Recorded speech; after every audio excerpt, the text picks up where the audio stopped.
Yeah, so I hear a lot of people talking about the KFC this and the KFC that where they live.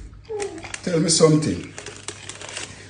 You ever stop to wonder why every single branch, KFC branch in Jamaica is always packed than a sardine tin? Well, it's either Jamaicans don't like to cook or we don't cook. Because even on a Sunday, the KFC them wrong. Jamaican KFC is the best KFC in the world. Especially when they have the grace tomato ketchup.